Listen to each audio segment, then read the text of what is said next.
대체할 수 없는 압도적 경제방송 박근영의 데일리 힌트 시간입니다. 반갑습니다. 오늘은 5월 22일 방송입니다.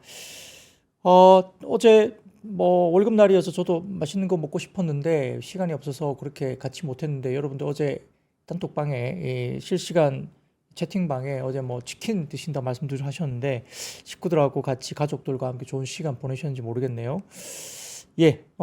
시장 관련해서 이야기가 좀 많아서 사설로 좀 끊고 바로 시장 얘기를 바로 넘어가겠습니다. 코스피는 마이너스 0.72포인트 하락 출발 보였습니다. 장 초반 외국인들은 현 선물 매도 경계를 했고요. 기관은 코스피 200 매도와 선물 매수 출발을 보였습니다.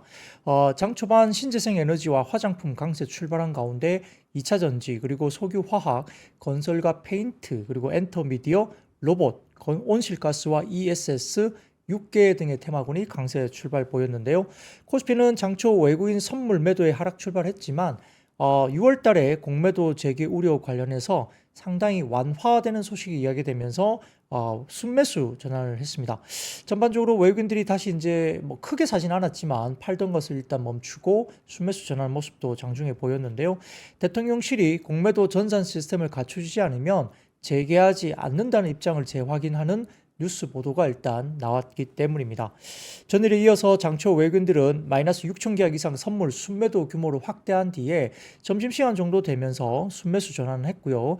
엔비디아 실적 발표를 앞두고 오늘도 K푸드 일부와 K뷰티, 그리고 전력기계 등의 실적 모멘텀 추가된 업종 강세는 역시 지속됐습니다.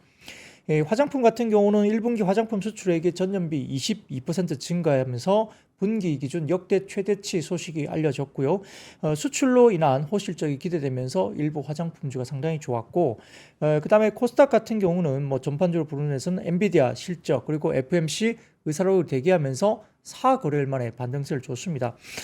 그 외에도 지금 거래소 가운데서는 음식료가 동원 F&B 대상이 52주 신고가까지 올라왔고요. CJ 제일제당, 삼양식품, 빙그레 모두 오전장 상승세를 보이기도 했습니다. 수출로 인한 호실적 기대가 여전히 반영되는 모습이었고요. 머크의 자체 개발 키트루다 SC가 조용히 또 실패 발표가 나오면서 오히려 알테오젠이 상대적인 기술력이 부각되면서 상당히 좀 오히려 이제 이게 좋다 이런 이야기가 나온 거죠. 오늘 아마 신한투자증권에서도 리포트가 나온 것 같았는데 이런 것들 배경으로 강세 지속이 됐습니다. 그 외에도 넥슨이 던파 모바일 흥행 기대감에 게임주가 일부 괜찮았고요. 현대차가 수소 상용 밸류체인 확장 계획 발표에 수소차 관련주들도 오늘 강세를 보였습니다. 원달러 환율은 한국은행 금융통화위원회를 앞두고 보합세 정도에서 움직였고요.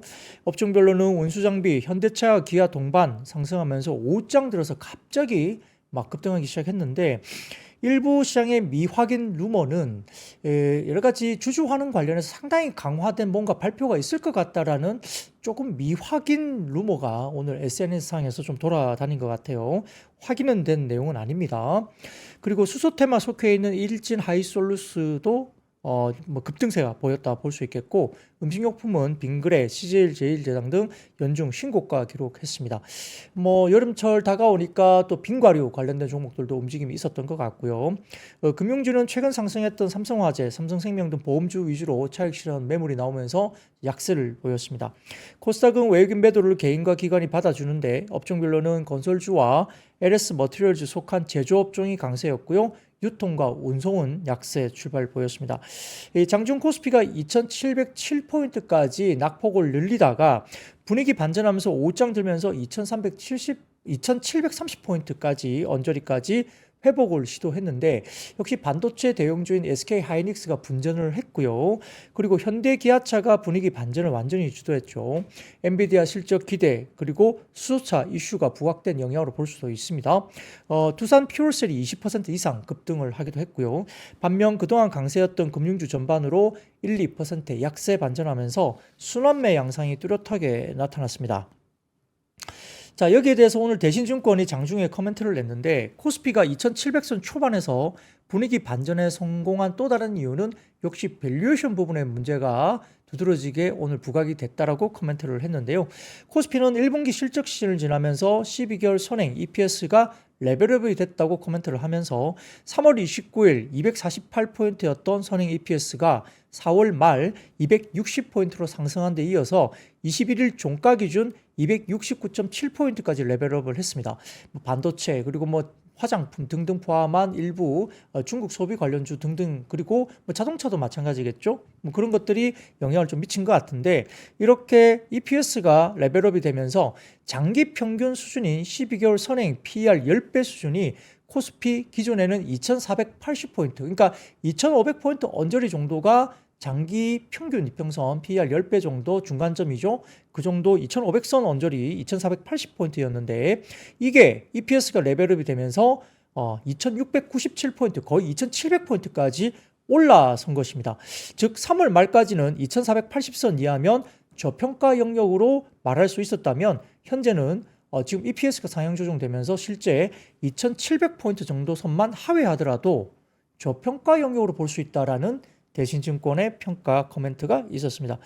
자, 이러면 하방이 상당히 더 단단해지는 거겠죠. 물론 이제 이 EPS는 또 달라질 수 있습니다. 향후에 변화가 좀 있을 수 있지만 이 정도 유지가 계속 된다고 하고 또 내년에 올해 대비 EPS 성장이 또 있다고 한다면 결국은 하반기에는 내년을 보고 또 시장이 움직입니다. 그러다 보니까 빠지기가 만만치 않은 시장이 될 수도 있다는 점도 보고 있고요. 여기에 따라서 아마 대신증권은 아마 올해 코스피 기준 3100포인트까지 아마 본다는 이야기를 좀 하는 것 같습니다. 물론 대신증권의 의견이니까 다른 증권사의 의견은 또 다를 수 있다는 것도 좀 참고를 해보시면 좋을 것 같습니다. 네, 오늘은 매크로 지표가 특이한 게 없어서 하나 그냥 스킵을 하고요. 섹터 이야기로 바로 넘어가 볼게요. 자, 오늘 역시 자동차와 부품 섹터 관련해서 굉장히 강하게 올라왔습니다.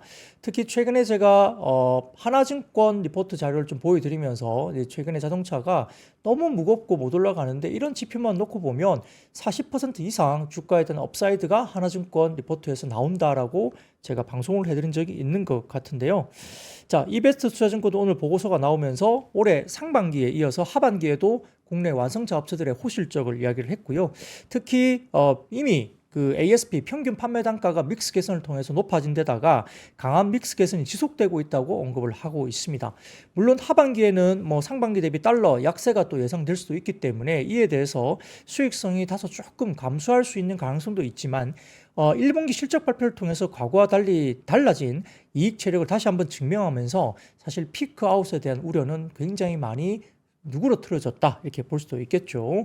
그래서 완성차 업종 같은 경우는 12개월 포워드 기준 PER이 4배 이상 이 정도 수준 받고 있는데 PER 4배 수준이면 너무 낮잖아요. 그러다 보니까 여전히 극심한 저평가 수준으로 봤었고요.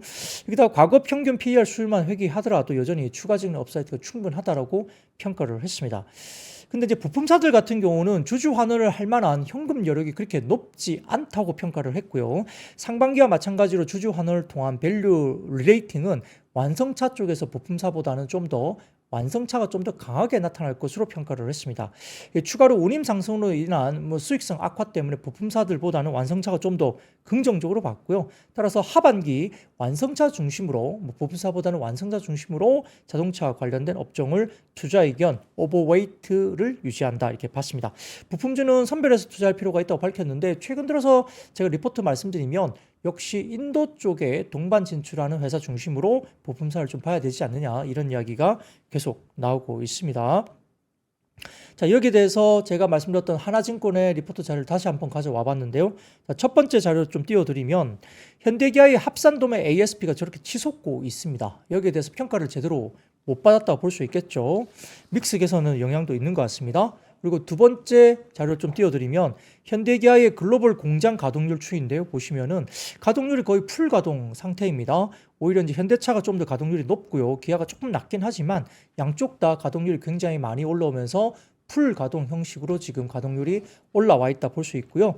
그 세 번째 자료 좀 띄워드리면 현대기아의 미국 매출액과 순수익 추이인데 자, 이 부분도 엄청나게 많이 가파르게 올라옵니다. 지금 2021년 지나면서 22년부터 기울기가 굉장히 급하게 올라가기 시작하죠. 그래서 이렇게 실적단이 올라오는데 왜 주가가 움직이지 못할까?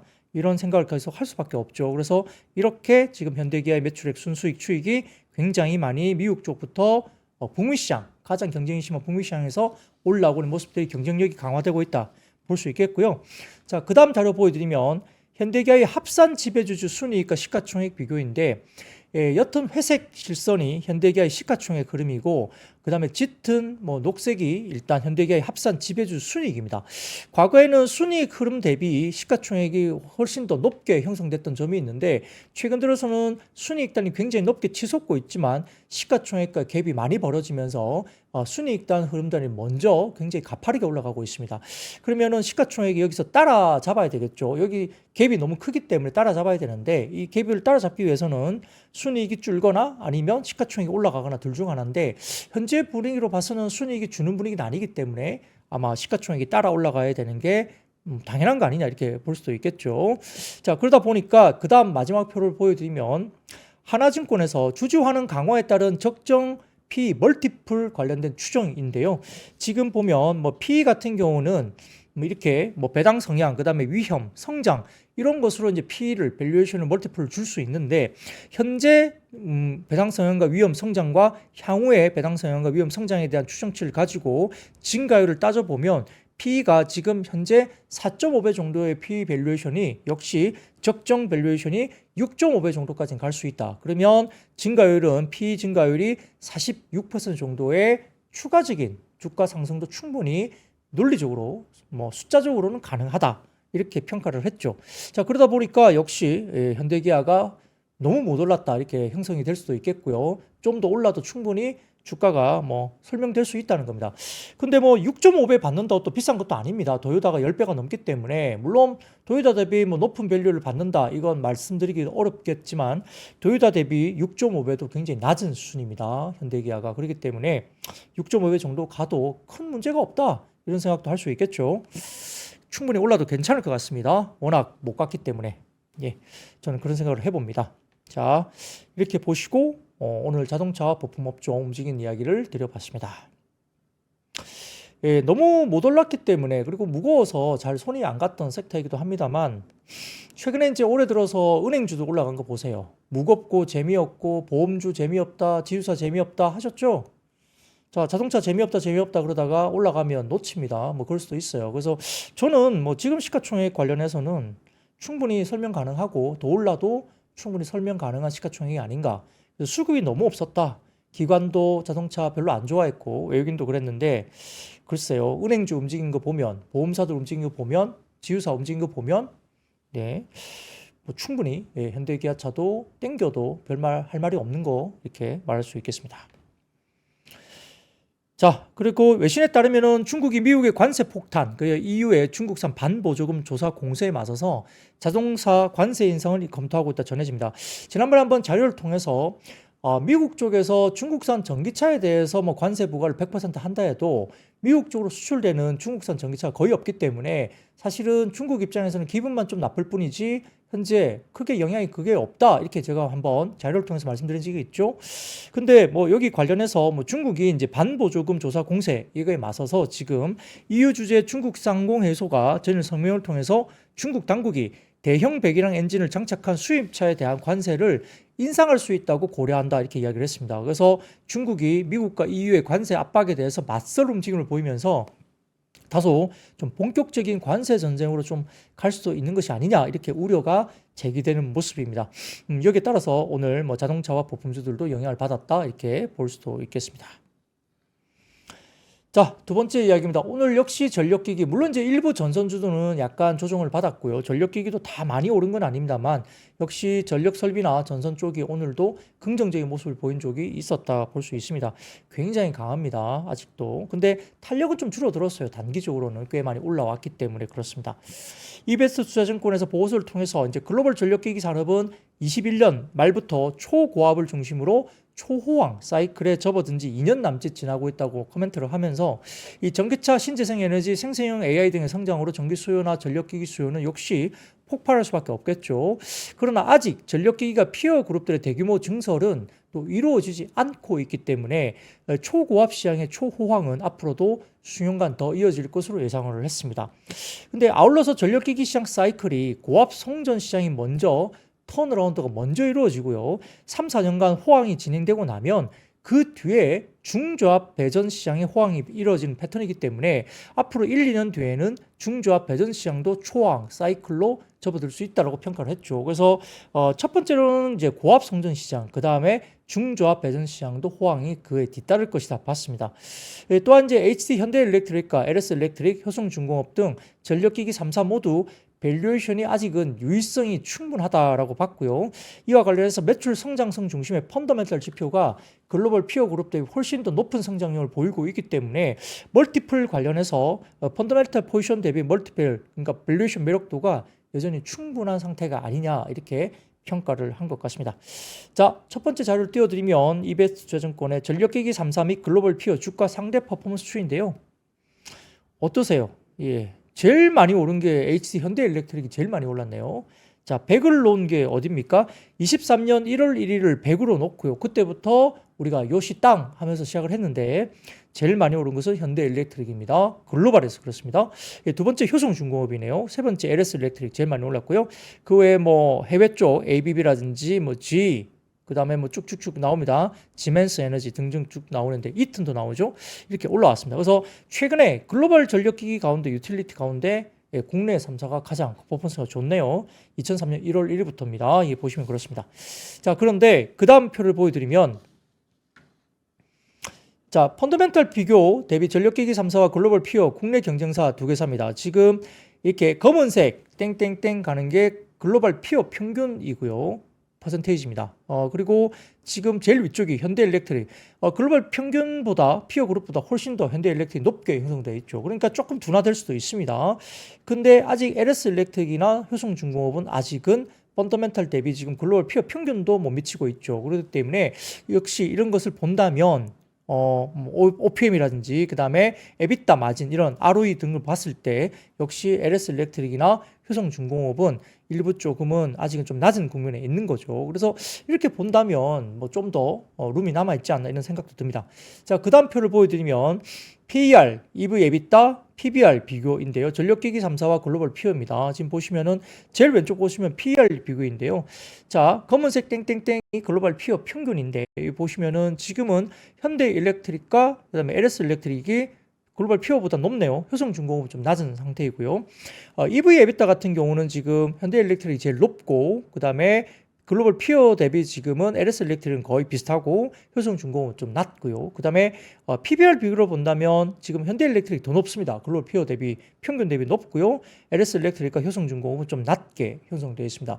그러다 보니까 최근에 HT 현대일렉트릭이 대장주로서 주가가 올랐는데 모든 각종 지표들이 다소 조금은 글로벌 피어 대비 평균 대비 지금은 현대일렉트릭 같은 경우는 조금 높게 형성되어 있는 부분들이 시장에서 좀 봐야 되는데 글쎄요. 근데 이게 뭐 높다고 해서 무조건 더 못 간다 보다는 오히려 아까 말씀드렸던 EV 에비타라든지 돈을 버는 게 그래서 더 일렉트릭이 훨씬 더 좋다면 사실은 높은 프리미엄을 줘도 되거든요. 뭐 그렇게 또 생각할 수 있습니다. 다만 이제 LS일렉트릭이나 효성중공업이 상대적으로 HD 현대일렉트릭보다 뭐 수익성이라든지 여러 가지 부분들이 조금 처지고 또 캐파 관련된 부분에서 현대일렉트릭이 훨씬 더 캐파를 잘 준비했고 나머지 회사들은 캐파를 이제 준비해야 돼서 투자가 또 들어가야 된다면 수익성이 아무래도 떨어질 수 있기 때문에 상대적인 멀티플은 좀 낮게 받을 수밖에 없다. 이것도 우리가 고려를 좀 하셔야 될 것 같습니다. 아무튼 전반적으로 봤을 때는 글로벌 피어 대비 어느 정도 HD 현대일렉트릭이 훨씬 더 아웃퍼폼을 하고 있고요. 평균 대비입니다. 그리고 LS일렉트릭과 효성중공업은 조금 낮은 단계에 있는데 그래도 뭐 글로벌 피어 평균보다는 많이 따라잡은 걸로 보이죠. 뭐 그런 부분들도 저희가 조금은 시장에서 지금 현재 좀 주춤하거나 조정이 나온다면 이런 것들도 어느 정도 감안을 좀 하셔야 될 것 같습니다. 자, 그리고 그 다음 표를 보여드릴게요. 미래에셋증권 쪽인데요. S&P 500의 유틸리티 섹터 내에서 연간 상승률 상위 10개 종목인데요. 보시면 비스트라, 그 다음에 그 쭉 나와 있습니다. 에너지들 쭉 나와 있죠. 이렇게 상승폭이 나와 있는데 제일 많이 오른 것이 비스트라가 145% 올랐죠. 아래쪽에 보시면 이제 뭐 10에서 13% 올라간 좀 있습니다. 좀 덜 올랐는데 자, 오른쪽 보시면 검색에 따른 전력 소비량입니다. 그러니까 구글 서치 대비 지금 챗 GPT로 넘어가면 평균적으로 전기 사용량이 10배 정도 증가한다는 거고요. 이게 기하급수로 더 늘겠죠. 챗GPT 사용량이 더 늘 테니까요. 그래서 이런 것들 비교한다면 역시 전력 설비와 전선 쪽은 뭐 글쎄요. 구리 가격이 또 어떨지 모르겠지만 어떤 장기 호황에 좀 더 시간이 남아있다라고 이렇게 생각할 수도 있겠습니다. 다만 이제 주가라는 것이 뭐 계속 오를 수는 없기 때문에 쉬어가거나 조정 줬다 가거나 뭐 그럴 수 있죠. 작년에 3분기에 뭐 변압기 이쪽도 지난 3분기에 좀 조정을 받았다는 것도 기억을 하실 필요가 있겠습니다. 네, 전력과 전선 쪽 이쪽 관련해서 오늘 이야기를 드렸고요. 세 번째 섹터는 화장품입니다. 미래에셋증권은 보고서를 통해서 역시 화장품 업종의 1분기 언흥은 굉장히 높아진 기대치가 무색하게도 서프라이즈의 연속이었다 이렇게 이야기를 하면서 브랜드부터 ODM까지 역시 전 밸류체인 그리고 중소형주부터 대형주까지 모두 전 종목에 걸쳐서 호실적을 시현했다고 평가를 했습니다. 관련해서 브랜드는 비중국 모멘텀이 가속화됐다고 보는데 지금 작년 같은 경우에는 여러 가지 비중국의 수출 비중이 61%였고요. 올해 4월 기준까지는 비중국 수출 비중이 66%까지 급증했습니다. 그래서 중국을 탈피하고 있는 것이 확실히 보이고요. 업체별로 본다면은 지금 비중국 해외 매출은 아모레퍼시픽이 전년비 14% 증가했고요. 코스RX는 전년비 80% 증가, 그리고 APR은 전년비 89% 증가, 아이패밀리 SC는 92% 증가, VT는 80% 증가, 클리오는 47% 증가, 폭발적인 비중국향 매출이 수출이 늘고 있는 겁니다. 여전히 일본과 미국 성장이 주요했고 기타 국가도 기여도가 확대되고 있고 동남아 쪽도 좋죠. 특히 강한 해외 모멘텀에 힘입어서 다수의 중소형 브랜드, 그러니까 이제 스킨케어 중심의 중소형 브랜드가 굉장히 좋고 과반 이상의 매출 비중국 해외에서 일으키고 있다고 설명했습니다. 더군다나 실리콘2 같은 경우도 중국향 매출이 거의 없기 때문에 해외 쪽 매출로 굉장히 서프라이즈한 이야기가 나오고 있죠. 첫 번째 사진을 좀 띄워드리면 주요 브랜드 비중국 해외 매출 성장률 추이입니다. 보시면 역시 각 회사별로 쭉 나오십니다. 보시면 될 것 같고요. 역시 아이패밀리 SC가 가장 높게 성장을 하고 있고 그 다음으로는 APR이고요. 밑으로는 지금 VT도 있고 그 다음에 클리오, 그 다음에 아모레퍼시픽 등등이 이렇게 비중국향 매출 비중 증가율이 확연하게 올라온 모습이 보이고 있습니다. 자, 그리고 그 다음 표를 보여드리면 주요 브랜드 지역별 매출 비중입니다. 1분기 기준인데요. 아모레퍼시픽 같은 경우는 여전히 뭐 글쎄요, 좀 비중들이 63%가 어딥니까? 네, 이렇게 보시면 될 것 같고 중국은 많이 줄었네요. 아모레퍼시픽 같은 경우는 브랜드 지역별 매출 비중이 중국이 지금은 거의 13% 정도인가요? 네, 굉장히 많이 줄었네요. 그 국내 비중이 63% 정도입니다. 근데 VT 같은 경우는 어딥니까? 일본이 60%고요. 아이패밀리 SC 같은 경우도 일본이 36%입니다. 클리어는 아직까지는 국내 비중이 59% 정도이고 APR도 국내 비중이 55%. 근데 위쪽 보시면은 기타 해외 이렇게 쭉 나오시면 상당히 또 높은 구간이 들어가는 게 아이패밀리 SC가 기타 해외도 상당히 높게 형성되어 있습니다. 그래서 이런 부분들 각 회사별로 차별점들을 한번 보시면 될 것 같고요. 자, 그 다음 표를 보여드리면 대미 화장품 수출 추이와 대일 화장품 수출 추이인데 자, 미국과 일본에서 수입하는 화장품 브랜드 가운데 한국이 거의 1위를 차지할 가능성이 높습니다. 프랑스와 이렇게 굉장히 각축을 벌이고 있지만 최근 들어서 프랑스를 제치고 미국과 일본이 또 수입을 한국 제품을 가장 먼저 가장 높게 1위로 수입을 한다는 데이터들도 나오고 있기 때문에 이런 부분들도 상당히 좀 중요한 이슈가 되지 않을까 보이고요. 수출 추이 보시면 상당히 높게 형성되어 있죠. 계속적으로 증가하는 모습을 보이고 있기 때문에 호실적이 계속 나올 수밖에 없고요. 그런데 뭐 거듭된 호실적 주가가 또 계속 올랐는데 그럼에도 불구하고 실적 추정치가 계속 또 상향 조정되고 있다는 겁니다. 그래서 구조적인 성장 요인은 역시 비중국 쪽에서 나타나는 것이고 수요가 견조하고 영업 레버리지도 효과가 본격화되고 있기 때문에 뭐 본느라든지 이런 중소형주까지도 들썩이고 있고요. CTK, 그다음에 애경산업, 에블CNC, 토니모리, 아모레퍼시픽과 LG생활건강 등과 같은 종목들도 꽤 움직임이 있었다 볼 수 있습니다. 자, 그런데 다음 사진 보여드리겠습니다. 여러분 강남 언니 아시죠? 강남 언니. 네. 강남 언니가 23년에 상당한 영업이익 턴어라운드를 실제 했습니다. 자, 일본인 성형 관광 열풍이 또 불고 있다고 합니다. 그래서 미용 의료 플랫폼 강남 언니가 엔데믹 이후에 가파른 성장세가 나오면서 작년에 대규모 턴어라운드 했고요. 올해도 상당히 좋을 가능성이 높다. 이야기됩니다. 한국을 찾기 시작한 일본인 이용자들의 성장이 이끌었다 볼 수 있는데 지금 작년에 강남 언니로 한국 병원을 찾은 일본인들이 전년보다 12배가 늘었다고 해요. 2022년 대비 23년이 일본인이 12배 늘었다고 하고요. 가입자 600만 명 가운데 일본인이 약 90만 명에 달한다고 합니다. 엄청나죠? 예. 일본 시장이 미용 성형과 우리가 이제 레이저 기기도 일본 시장이 굉장히 성장하고 있거든요. 그래서 국내 미용기기 레이저 업체 중에 미용 시장, 일본 시장을 굉장히 장악하면서 MS1위를 하고 있는 회사가 있습니다. 그런 회사 찾아보시면 될 것 같고요. 외국인도 손쉽게 한국의 뭐 성형시술이나 미용시술 가격 정보를 알 수 있는 게 장점이기 때문에 또 병원은 브로커 없이 해외 환자를 유치할 수 있다는 점에서 이런 것도 상당히 중요한 지표가 될 수 있겠죠. 그래서 우리가 이제 처음에 뭐 성형 관련해서 굉장히 성장했지만 지금은 성형 시술보다는 레이저 시술, 미용기기 시술 훨씬 많습니다. 그런 것들도 한번 잘 지켜보시면 좋을 것 같습니다. 예, 타시기님, 강남언니, 이름 잘 지었다. 예, 저도 그렇게 생각합니다. 예, 강남언니, 이름 참 좋네요. 네, 좋습니다. 자, 네 번째 지표로 넘어가겠습니다. 오늘 태양광 관련된 이슈가 좀 있었죠. 신재생 쪽이 대부분 좋았습니다. 태양광, 수소, 그 다음에 풍력도 괜찮았고요. 이런 것들이 있었는데, 자, 현지 시간으로 21일 UBS가 미국의 태양광 패널 생산 업체인 퍼스트 솔라에 대해서 AI 확산에 따른 전력 수요 증가로부터 이익을 얻을 수 있는 독특한 위치에 있다고 분석 보고서를 냈습니다. EPS가 2027년 36.74달러로 약 374%나 급증할 것으로 전망했고요. 목표 주가도 18달러를 올려서 270달러를 제시했다고 합니다. UBS가 대형 기술 기업들이 데이터 센터 확산을 위해서 청정 에너지 사업을 선호하는 추세에 따라 특히 AI 수요에 따른 전력 수요 증가로 퍼스트 솔라, 역시 이제 태양광 쪽이겠죠. 원전도 마찬가지입니다. 퍼스트 솔라가 혜택을 받을 것이라고 UBS는 전망했고요.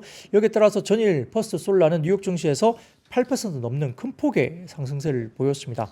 여기에 따라 뭐 KC 코트렐, KC 그린홀딩스, SK 이터닉스, 한화솔루션, 뭐 SS 에너지, 그 다음에 SDN, OCI 이런 종목들 전반적으로 주가들이 올라왔고요. 자, 그 다음 사진 하나 보여드릴까요? 네, 그 다음 사진 보여드리면 마이크로소프트입니다. 마이크로소프트가 우리의 목표는 내년까지 데이터 센터를 100% 재생 가능 에너지로 가동하는 것이다 라고 마이크로소프트가 이야기를 하고 있습니다. 내년까지입니다. 그러면 신재생 쪽이 굉장히 성장할 가능성이 높겠죠. 뭐 원전도 투자했고 태양광도 투자하고 이렇게 글로벌 IB들이 이렇게 글로벌 데이터 센터를 하는 회사들은 또 전력을 확보하기 위해서 이렇게 신재생 쪽에 대규모 투자를 한다는 것도 알고 가셔야 될 것 같습니다. 네, 이런 이슈들 때문에 신재생 쪽 오늘 퍼스트 솔라 등 포함한 태양광 업종이 굉장히 좋았다 말씀드리고요. 자, 그 다음 다섯 번째 이야기입니다. 오늘 역시 수소차 관련주가 굉장히 좋았습니다. 완성차도 좋았기 때문에 같이 좀 엮어서 이슈가 된 것 같은데요. 자, 지난밤 뉴욕 증시에서 엔비디아 실적 발표를 앞두고 뭐 증시 낙관론에 3대 지수가 모두 올랐는데 그 가운데 미국의 수소 전지 선도 기업 블룸 에너지가 AI 데이터 센터 증설로 인한 에너지 수요 증가 수혜 전망 속에 17% 넘게 급등하는 모습을 보였습니다. 이게 굉장히 긍정적으로 오늘 수소 관련된 종목들에 대해서 오늘 움직임이 좋았다 볼 수 있는데요.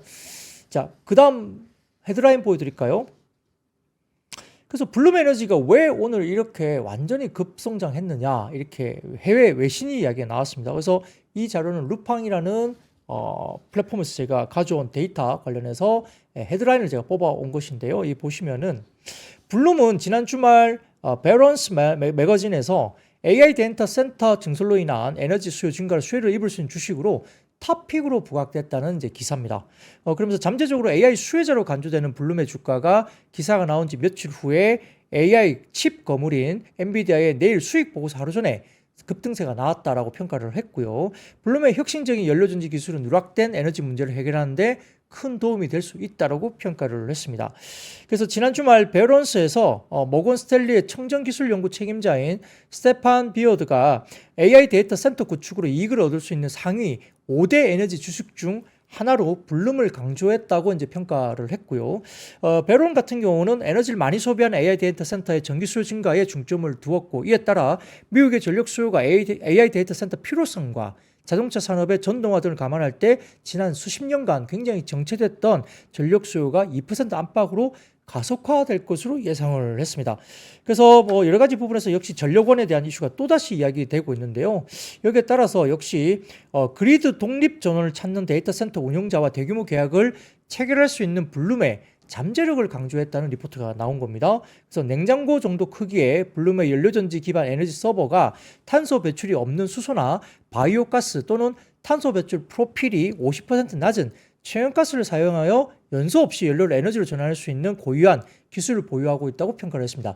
제가 어제 이 LNG, 암모니아, 그린 수소, 블루 수소 이렇게 가스, 천연가스 이 부분은 어제 제가 아마 하나증권 리포트를 인용드리면서 제가 방송을 해드린 적이 있습니다. 그래서 국내 관련된 종목이 어떤 건지 어제 방송으로 제가 말씀드렸는데, 이런 비슷한 이야기가 블룸 에너지 관련해서도 해외 쪽에서 나온 거죠. 급등각이 나왔고요. 그래서 블룸이 여러 유명 클라우드 데이터 센터 운용자와 대규모 기술 회사와 파트너십을 이미 계약 체결을 했고요. 가장 최근의 거래는 5월 9일 발표된 인텔과의 전력 구매 계약을 블룸이 했다고 전해집니다. 그래서 실리콘밸리에서 단일 최대 규모의 연료전지 구동 고성능 컴퓨터 데이터 센터를 탄생시킬 것으로 본다고 평가를 받고 있기 때문에 블룸 에너지가 오늘 17% 정도의 급등각이 나오고 수소 관련주들이 오늘 영향을 받았다, 이렇게 볼 수도 있겠습니다. 어제 제가 미리 관련해서 말씀을 드린 내용입니다. 거기다가 이제 현대차 같은 경우도 뭐 미국 라스베가스 컨벤션 센터에서 열리는 청정 운송수단 박람회 액트 엑스포 2024에서 이 청정 물류 운송 사업을 중심으로 해서 수소 상용 밸류체인을 확장하겠다 계획을 밝혔죠. 여기에 따라서 지금 이제 엑시언트라는 수소 전기 트럭의 상품성 개선을 좀 한 모델을 발표했다 이야기를 하는 것 같고요. 거기다가 미국에서 최초로 엑시언트 수소 전기 트럭에 대해서 레벨 4에 해당하는 자율주행 테스트를 진행 중이라고 밝혔습니다. 뭐 이것도 상당히 중요한 이벤트로 볼 수 있습니다. 또한 일부 언론에 따르면 현대차 자동차 그룹이 이 26년 수소 연료로 쓰는 슈퍼카도 세계 최초로 생산한다 밝힌 점이 있고요. 여기에 따라서 N비전 74를 수소 슈퍼카로 개발하기로 하고 N74라는 코드명을 붙였고 오는 8월부터 성능 검증용 트라이얼 카 제작에 들어갈 것으로 전망했습니다. 생산 시점은 26년 6월 정도로 잠정 결정을 내렸다고 합니다. 그러니까 이것도 뭐 우리가 이제 수소차 되겠냐, 이 큰 차 이런 것들 빼고 나서는 수소차가 참 힘들다. 전기차도 지금 이렇게 힘든데 뭐 수소차 언제 만들 거냐 이런 이야기가 있지만 역시 이제 수소차가 또 부각되는 이슈가 일부 있었다 볼 수 있겠죠. 더군다나 정의선 현대차 그룹 회장이 최근에 현대차 공장이 있는 인도네시아의 경제 관료들을 서울에서 만나서 전기차와 또 수소 사업에 대한 협력 방안을 논의했다고 알려지면서 오늘 수소 관련된 섹터가 상당히 주목을 받았다, 이렇게 볼 수도 있겠습니다. 수소가 상당히 좀 어려운 이야기로 될 수 있는데 이게 오늘 주가에 반영이 되고 있고요. 자, 그 다음 표를 하나 보여드리겠습니다. 헤드라인 쪽인데요. 유럽 이사회가 가스 및 수소 시장 패키징을 이제 승인했다는 또 이슈가 있었죠. 이것도 오늘 수소 관련된 강세를 뒷받침한 이야기인데요. 여기에는 천연가스와 수소의 운송, 공급, 그리고 저장에 대한 구체적인 규칙이 포함되어 있고 규정과 지침이 서명되면서 EU의 공식 저널에 게시되고 이 규정은 공표 후에 6개월 뒤에 직접 적용된다고 봤습니다. 그러니까 이게 유럽 이사회가 가스나 수소 시장 패키징을 했다면 아마 연말쯤에는 이제 공식적으로 이제 발표가 직접 적용이 되는 거죠. 그러면 적어도 25년 정도부터는 수소 관련된 유럽 쪽에 뭔가 정책이 진행된다는 점에서 역시 이 부분도 시장에서 괄목하게 주목을 받은 것 같습니다. 네, 힘듭니다. 이렇게 굉장히 빠르게 움직이고 또 섹터 관련해서 또 공부를 해야 되기 때문에 연료전지, 뭐 수소 이쪽도 다시 한번 스타디를 더 해야 되나 이렇게 봐야 될 것 같습니다. 상당히 어렵다고 봤던 섹터인데요. 오늘 좀 살아나는데 연속성에 대한 부분들은 우리가 좀 장담할 수 없겠지만은 이렇게 주목을 받기 시작하면 또 한번 쭉 이어서 공부를 좀 해봐야 될 것 같습니다. 예, 다음 섹터로 넘어가겠습니다. 다음 섹터는 역시 오늘 2차 전지, 리튬 부분들 조금 일부 상승한 모습인데요. 지난달 테슬라가 6.66% 급등세를 보였는데 이거는 전기트럭 세미 확대 기대감이 강세를 보인 거죠. 그러니까 테슬라가 뭔가 하나의 새로운 모멘텀이 생긴 겁니다. 외신 보도에 따르면 테슬라 임원 댄 프리스톨리가 최근 라스베가스에 열린 첨단 청정 운송, 아까 말씀드렸던 액트 엑스포죠. 여기에서 26년 고객 인도를 위해서 네바다에 공장을 건설하고 있고 최종 목표 용량을 연간 5만 대로 끌어올릴 것이다라고 언급을 했습니다. 아울러서 현재 테슬라가 펩시코와 함께 세미 약 35대로 성능 시험을 진행 중에 있고 펩시코가 추가로 50대의 트럭을 받기로 했다고 알려졌습니다. 그러다 보니까 테슬라가 아무튼 전기 트럭인 세미가 확대될 수 있다. 새롭게 이제는 공급이 되는구나 이렇게 이야기되다 보니까 새로운 모멘텀이 된 거죠. 여기에 따라서 일부 2차 전지라든지 리튬 관련주가 반응을 했는데요.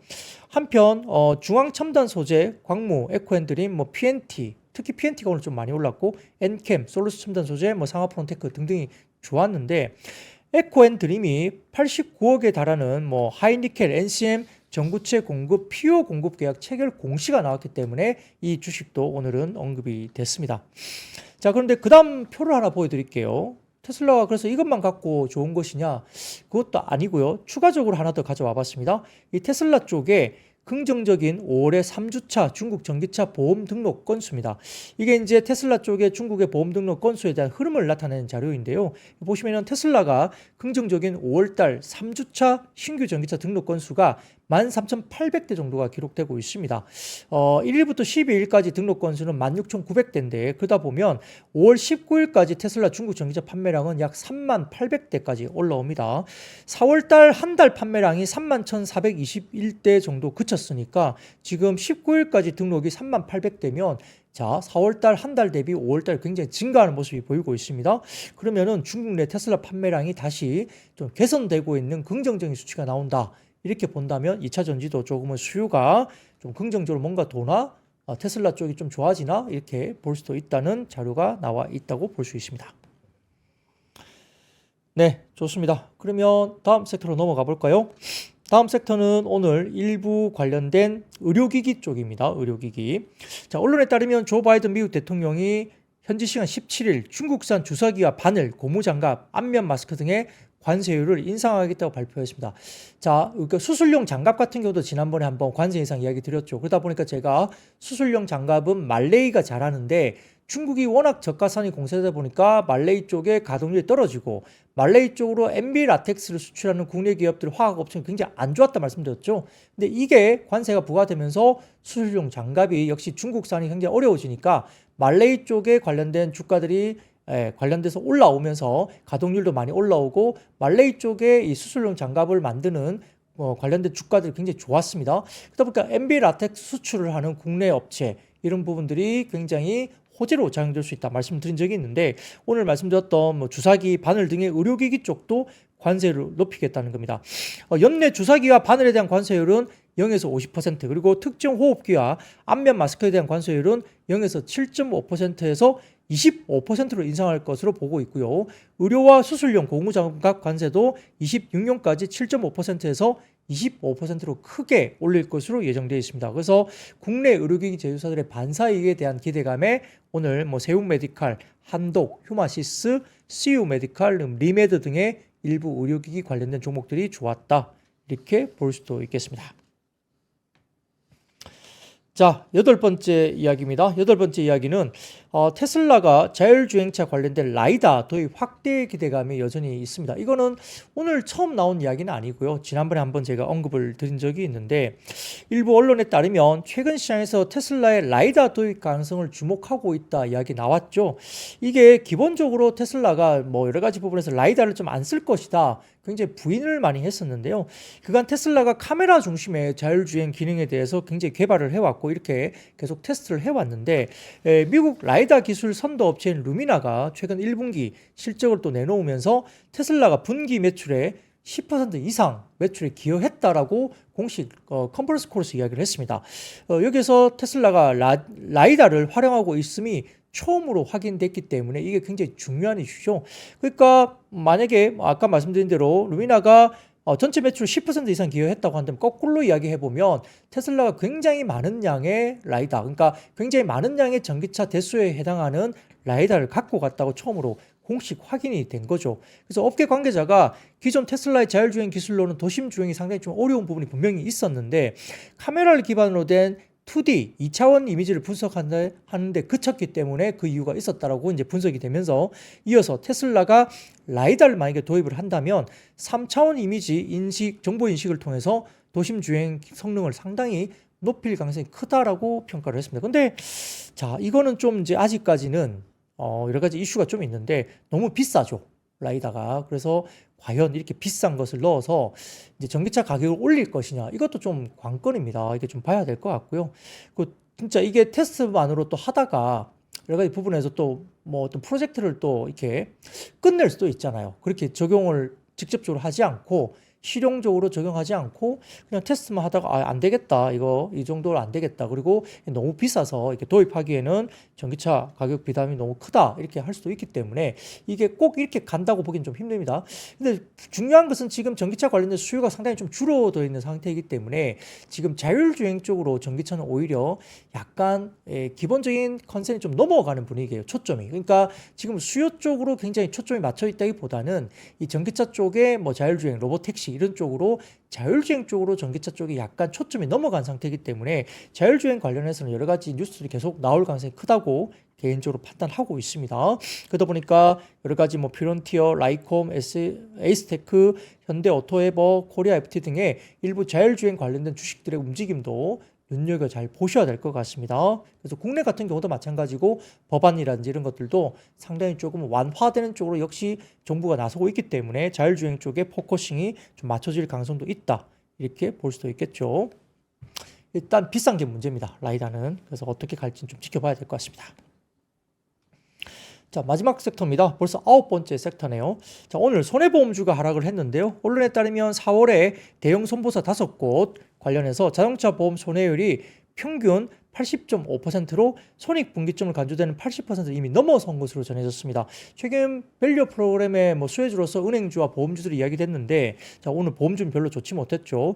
자, 이는 지난해 4월 76.1%의 손해율 대비 4.4%포인트 오른 수치고요. 회사별로 보면 현대해상이 82.2% 높고 가장 높았고요. KB손보가 81.5%, DB손보가 81%, 80% 다 넘어섰습니다. 멜츠화재가 78.8% 상당히 좀 낮았고요. 삼성화재도 78.9% 순으로 좀 낮은 편이었습니다. 이 관련해서 4월이 전년 대비 기온이 온화해서 행랑객이 증가한 효과가 또 있었다고 볼 수 있기 때문에 손해율이 높아졌다는 거고, 자동차 보험료 인하도 누적되면서 1월에서 4월까지 누적 기준 대형 4개사 손해율이 전년 대비 2.8%포인트 상승했다고 볼 수 있는데, 아직 적정 손해율 범위에는 있지만 향후 손해율 상승이 좀 우려되는 흐름이 보인다라고 좀 이렇게 분석이 됐습니다. 그러다 보니까 이 손해율 부분들이 역시 시장에 미치는, 손보사들이 미치는 영향이 있기 때문에 수익 구조상의 어떤 부분에 대해서 일부 관련된 이야기가 나왔다는 점에서 오늘 삼성화재나 DB손보, 그다음에 현대해상, 하나손해보험 관련된 손해보험 관련주가 일단 하락세를 보였다 볼 수도 있겠습니다. 자, 이렇게 오늘 준비한 이야기는 여기까지 마무리를 했습니다. 오늘은 9개 섹터 관련해서 제가 언급을 드렸고요. 관련된 이야기들 말씀을 드렸습니다. 의외로 굉장히 잠잠했던 자동차 굉장히 급등각을 보였고, 최근에 보이지 못했던 흐름들 급등이 나왔고요. 자, 그러다 보니까 오늘 하나증권의 그 송성재 연구원이라고 계신데요. 네, 오늘 기분이 좋으셨는지 개인 SNS상에서 선제 업고 뛰어라는 아마 드라마가 있었던 것 같아요. 거기에다가 선제 업고 뛰어라는 드라마 제목인데 거기에다가 송선재, 송이라고 붙이셔갖고 굉장히 이렇게 하트를 날린 그런 SNS를 이렇게 올리시면서 오늘 자동차 섹터가 많이 올라가니까 굉장히 기분이 좀 좋으셨던 것 같습니다. 예, 그런 모습 보면서 상당히 좀 흐뭇하게 봤는데요. 자동차 섹터 역시 화이팅 하기를 바랍니다. 자, 오늘 준비한 이야기는 여기까지입니다. 여러분들 내일도 상당히 좋은, 그리고 밤새 새벽에 나오는 엔비디아 관련된 실적을 놓고 내일 다시 한번 찾아오겠습니다. 여러분 잘 아시죠? 사랑합니다. I see you. 박근영, 이선영, 사경인, 염승환 투자 마스터들의 세심한 케어로 건강한 투자 습관을 만드세요. 3프로 멤버십 3프로 앱에서 확인하세요.